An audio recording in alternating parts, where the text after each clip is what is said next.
Et en fait, j'étais en équipe de France avec les moins de 21. On était à Arles-sur-Tech, il est d'Arles-sur-Tech. Et tout simplement, il était là tout le temps aux abords.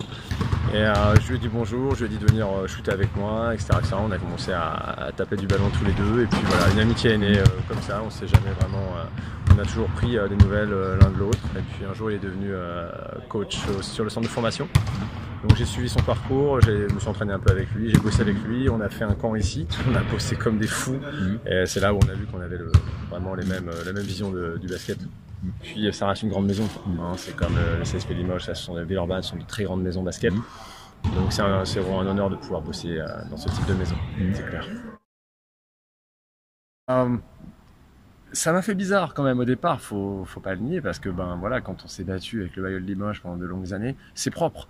Mais ce sont des combats qui sont rudes, où il faut se forger mentalement. En arrivant ici, il faut être prêt. Si t'es pas prêt à te battre, j'y pense même pas pour l'instant, mais ouais, je pense que ça va me faire énormément bizarre. Mais pour l'anecdote, il faut savoir que j'ai la voiture, là, il y a marqué Polac dessus, Orthez. Je suis allé à Limoges la semaine dernière voir le petit Classico. Et bien, ma voiture a été prise en photo, remise aux supporters de Dunk Pro qui voient la voiture arriver le soir parce qu'on a mangé au Dunk Pro avec au Dunk, avec les jeunes de Pau, hein, quand tu es très bien accueilli d'ailleurs, c'est super. Et il m'a dit, Jimmy, regarde. Et il me montre la voiture, et j'avais été pris en photo donc dans la voiture, et la photo avait déjà circulé sur Limoges. Et là, tu te dis, on est vraiment dans des villes de basket. Il y a des gens qui le prennent bien, d'autres qui le prennent moins bien. Maintenant, une proposition pour venir travailler avec Laurent Villa ne se refuse pas. Les gens pensent qu'ils veulent. Moi, ma passion, c'est le basket. Les insultes, ça, beaucoup, mais c'était sympa, c'était rigolo, bon enfant. Le titre qu'on était venu chercher, c'était en 93. Et puis aussi, quand eux, ils sont venus nous battre en 95, où ils nous avaient mis bonnes vacances sur le bus. Donc voilà, mais une fois de plus, je veux dire, quand on s'est revus, que ce soit les Gadouf, Fotux ou autres, sur les BE, quand on passait les BE1, BE2, bon, ouais, sincèrement, il faut pas, c'est passé, hein, je veux dire, ça fait partie de nos souvenirs, mais on a beaucoup de respect parce qu'on n'a jamais triché. Je pense qu'il y a personne qui trichait, c'était des classicos extraordinaires, le public ne trichait pas non plus.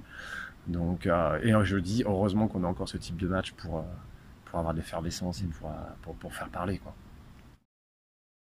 Il a été scouté partout sauf Limoges déjà, donc j'ai fait waouh, ok. Et ensuite, il découvre Laurent Villa, Gilles Lalanne à l'époque, hein, qui est le directeur de centre de formation, et puis il a le centre fédéral, etc. Il fait tous ces trucs. Moi, je lui donne beaucoup d'autonomie à mon fils, et je lui dis, alors, c'est quoi ton choix? Il me dit Pau.